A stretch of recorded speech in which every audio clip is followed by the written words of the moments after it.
네, 안녕하세요. 동국대 국제정보대학원의 황석진입니다.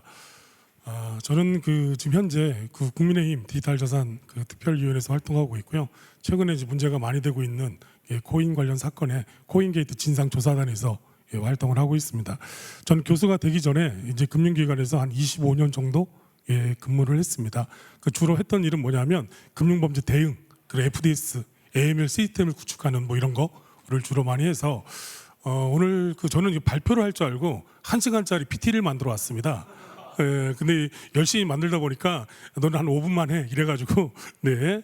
하여튼 그런데 전 여러 가지 일을 하고 있고 현재 한국자금세탁 방지학회 부회장으로 또 활동을 하고 있습니다. 제가 오늘 말씀드릴 것은 여러 가지가 있는데 3장부터 좀 말씀드리는 게 나을 것 같습니다. 앞에는 다 보셔서 그냥 그림만 이렇게 쭉 보시면 되고 시간이 이렇게 많이 허락되지 않아서 한 이쯤부터 좀 말씀을 드릴게요. 오늘 이제 발표를 이제 많이 다 들었는데 결정적으로 좀 아쉬운 부분이 하나 있다 그러면 이 금융범죄에 대한 정의를 좀 내리지 않았다는 게 좀 약간 아쉽습니다. 왜냐하면 지금 금융기관 얘기만 계속 나오는데 이제 대학에서 제가 금융범죄를 강의하다 보면 금융범죄 스펙트럼이 되게 넓어요. 여기 오신 분들 중에서 범죄가 왜 발생하나 이걸 갖다 물어본다 그러면 거기에 대해서 확실하게 대답할 수 있는 부분이 많지는 않으실 겁니다. 이 범죄는 이 첫 번째가 이제 원한 치정 관계 때문에 발생이 되고요. 그리고 두 번째는 이 금전 관계, 세 번째는 묻지마, 이 세 가지를 형법에서 주로 다루고 있어요. 근데 이 제일 많이 발생하는 게 이제 금전 관계입니다. 특히 이제 재산 관련해서 이 범죄가 많이 발생하고 그렇게 금원을 편취하면 다 이 자금 세탁을 이제 하죠. 근데 그렇게 발생하는 범죄를 대부분 다 전제 범죄로 이렇게 얘기를 하는데 이 가장 문제는 뭐냐면 그런 전제 범죄를 실질적으로 효과적으로 대응하기 위해서 경찰에서도 노력을 많이 하고 있지만 어떤 금융기관에서 특정 시스템을 대상으로 해서 운영하면서 그 시스템을 통해서 어떻게 하면 디펜스를 하고 추가적인 범죄를 차단할 것인가에 대한 이슈를 모두 다 공통적으로 이제 고민을 많이 하고 있습니다. 그런데 이 자금 세탁에 대한 이 부분이 도구가 바뀌었어요.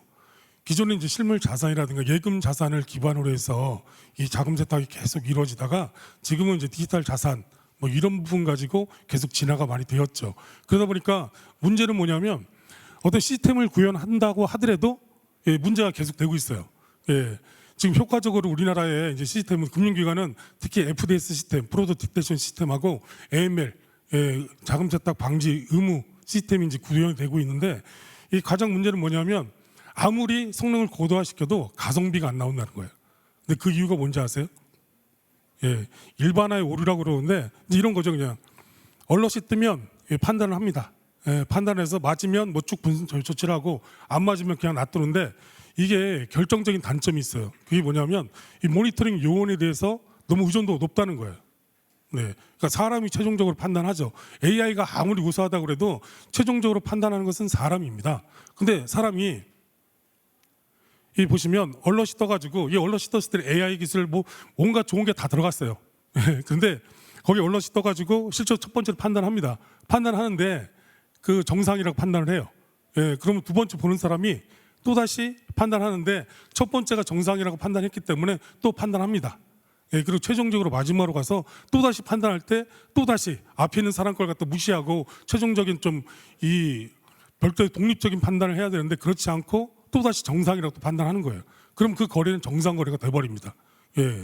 그리고 이 금융기관에서 FDS 시스템을 운영하고 있지만 FDS 시스템은 크게 보면 제3자에 의한 부정 사용을 갖다가 좋지 않은 시스템이 하나 있고 하나는 본인의 모랄, 특히 이제 자금 세탁 쪽에 포커싱이 많이 맞춰진 시스템 이 두 가지를 운영하고 있습니다. 근데 특정 금융기관은 FDS 시스템 따로 자금 세탁 모니터링 시스템 따로 이렇게 다 가지만 큰 틀에서 보면 다 FDS 시스템에 다 들어와 있는 거예요.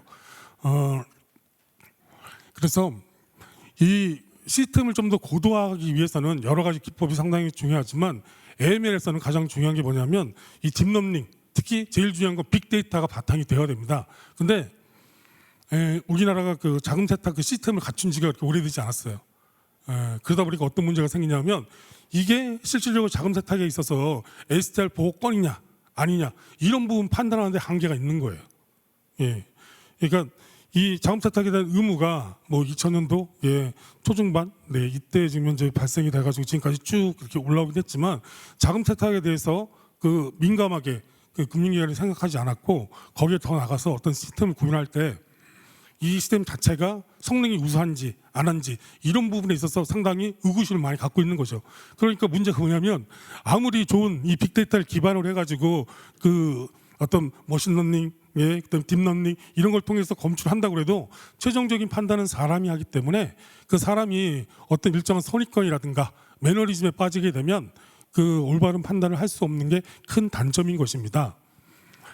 그래서 지금은 뭐 이렇게 보면 요 영역이 실질적으로 AI 영역이고요.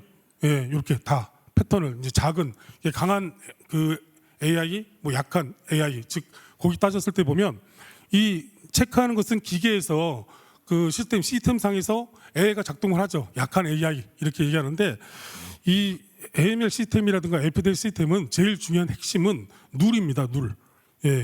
그래서 이 룰을 어떻게 가져가냐에 따라서 성능이 상당히 좌우가 많이 돼요. 그 룰은 보통 이 은행 같은 경우에는 400여 개의 룰을 가지고 있고요. 이 카드사는 한 600여 개의 룰을 가지고 있어요. 그리고 가상자산 업계에는 한 20개에서 한 30개 내외 뭐 이 정도의 룰을 갖고 있습니다. 제일 중요한 건 그 룰의 성능에 따라서 어떤 시스템에 대해서 결과물을 도출할 수 있는 것이 좌지우지가 되는데 이 룰은 또 두 가지가 있습니다. 하나는 스코어 방식이 있고 하나는 모델 방식이 있거든요. 근데 제일 중요한 건 어떤 스코어 방식은 거래 트래픽이 발생할 때마다 이 거래가 어떤 혐의점을 줄 수 있는 이런 방법이고요. 모델 방식은 과거에 발생했던 사례를 기반으로 해서 이런 것은 무조건 자금 세탁 의심 거래로 보고해야 돼. 뭐 이런 식으로 구축을 해놓은 게 모델 방식이에요. 근데 둘 다 문제점은 뭐냐면 과거에 선행된 사례가 없다는 거예요. 지금 다. 그러니까 한국에.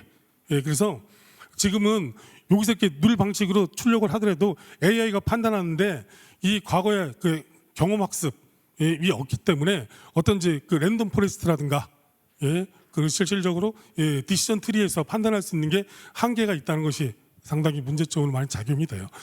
근데 뭐 시스템이 좀 더 좋아지면 개선이 되지 않을까 이렇게 보고 있고요.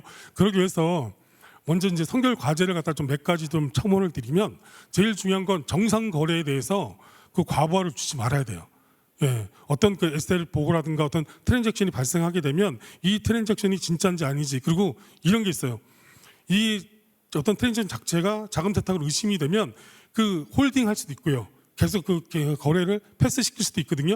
그런데 그 타임 그 라인 안에서 보면 상당히 뭐랄까요 시간을 좀 더 오래 잡아먹는 경향이 상당히 많이 있기 때문에 정상적인 거래에 그 실질적으로 영향을 주지 말아야 되고요. 그리고 두 번째는 고객 불편성을 해소해야 돼요. 왜냐하면 STR로 해서 얼럿이 뜨면 그 제일 중요한 거죠. 검출률이 얼마나 우수하냐가 중요한 것이 아니라 적발률이 얼마나 우수한 것인가가 상당히 중요한 거거든요. 검출이 아무리 몇천 건, 몇만 건 되더라도 그 중에서 적발할 수 있는 것이 많지 않다 그러면 상당히 문제가 많이 되는 거예요. 그래서 검출은 적게 되더라도 적발이 확실히 된다 그러면 성능이 되게 우수한 거죠. 근데 보통 금융기관에서 운영하는 이 시스템 자체가 그렇게 높지가 않아요. 적발률 자체가 1%가 안 됩니다. 그것도 검출된 건에 대해서.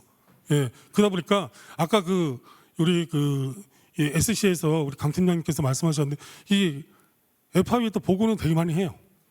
의심거래에 대해서 뭐 90만 건, 100만 건 가까이 보고하는데 그 중에서 수사기관에 통보되는 것은 그게 높지가 않죠. 그리고 또 통보돼가지고 실질적으로 경찰에서 어떤 수사가 계속 이루어지는 것이 그게 또 높지가 않아요. 그러니까 과연 이게 효용성이 있냐 없냐 이런 부분을 또 다시 따질 수뿐이 없는 이런 환경이 되어버린 것이죠.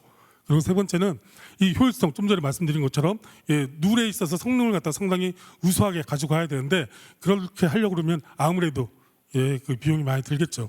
오늘 이렇게 UA 이쪽에서 오셨으니까 이쪽 시스템 효율성이 어떤지를 제가 검증을 안 해봤지만 오늘 말씀하신 거 보니까 좋은 효율성이 나오지 않을까 이렇게 보여지고요. 그리고 제일 중요한 건 기존에 그 사고로 발생했던 이런 그 의심거래 보고 데이터를 갖다 다 갖고 있어야 돼요. 그리고 계속 얘기 나오는 것이 서로 공유가 된다는 얘기 나오잖아요. 이 두 개는 뭐 그냥 가고 이 제일 7번에 이제 화이트박스 기술을 그래서 이 얘기가 가장 중요한 핵심입니다. 어떤 사고가 발생하면 그 사고에 대해서 서로가 공유를 해야 돼요. 그 공유하는 것이 실질적으로 화이트박스 안에도 다 집어넣고 난 다음에 그 기술을 다 끄집어서 볼 수 있게끔 이렇게 해야 되거든요. 근데 그 집어넣는 게 뭐 개인 정보가 중요한 게 아니라 사고 패턴, 예, 그런 거 있잖아요. 주민번호를 다 줄 필요가 없죠. 예, 홍길동 그 가명을 줘가지고 그 실질적으로 화이트박스 기술에 집어넣는 것은 별 큰 문제는 없을 거예요. 다만 그 각 금융기관들이 꺼려하는 이유는 딱 한 가지 있습니다. 예, 그거 뭐냐면 레프레이션 리스크가 상당히 있어서 그래요. 자기 평판에 대한 훼손이 생길까봐, 예, 그래서 화이트박스 기술에 대해서 서로가 데이터를 집어넣는 것을 꺼리는 경우가 상당히 많아요. 네, 안 그렇습니까? 예. 자기네가 사고 냈다고 해서 그걸 갖다 집어서 올리면 이 뭐 실명을 갖다 거론하지 않더라도 아 무슨 은행은 사고가 되게 많구나. 네. 이런 식으로 해가지고 향후에 외부에서 봤을 때 어떤 평판 훼손에 대한 레푸테이션 리스크에 대한 이슈가 상당히 크기 때문에 서로 이 화이트박스 기술을 이용하지 못하고 있는 것입니다. 네. 하여튼 뭐 짧게 하라고 그래가지고 한 3시간 정도 하려고 그러다가 네. 네, 이래서 이렇게 쭉 돼 있는데 제일 중요한 건 이제 AML 이제 기반으로 어떤 시스템을 구현하는 데 있어서 가장 중요한 것은 AI가 그 과거에 비해서 상당히 성능이 좋아지긴 했어요. 근데 최종적인 것은 사람이, 예, 판단해야 되는 거거든요. 그런데 이 사람의 모니터링 요원 자체가 어떤 매너리즘에 빠진다든가 과거에 어떤 했던 행위를 그대로 가는 일반화의 오류를 범하게 된다 그러면 이 상당히 그 이 시스템이 아무리 구현이 좋아도 그 결과값은, 예, 원하지 않는 방향으로 갈 소지가 상당히 많이 있다. 네, 다 끝났습니다 이제. 예, 그래서 뭐 이렇게 쭉 돼 있는데 하여튼 이 자금 세탁 방지를 잘하기 위해서는 선제적인 대응이 필요하고요. 선제적인 대응이 필요하려고 그러면 AI 기술이 탑재된 AML 시스템을 구현해야 된다. 네, 빨리 끝내라고 계속 시그널을 주셔가지고 네, 여기까지 하도록 하겠습니다. 네, 고맙습니다. 네.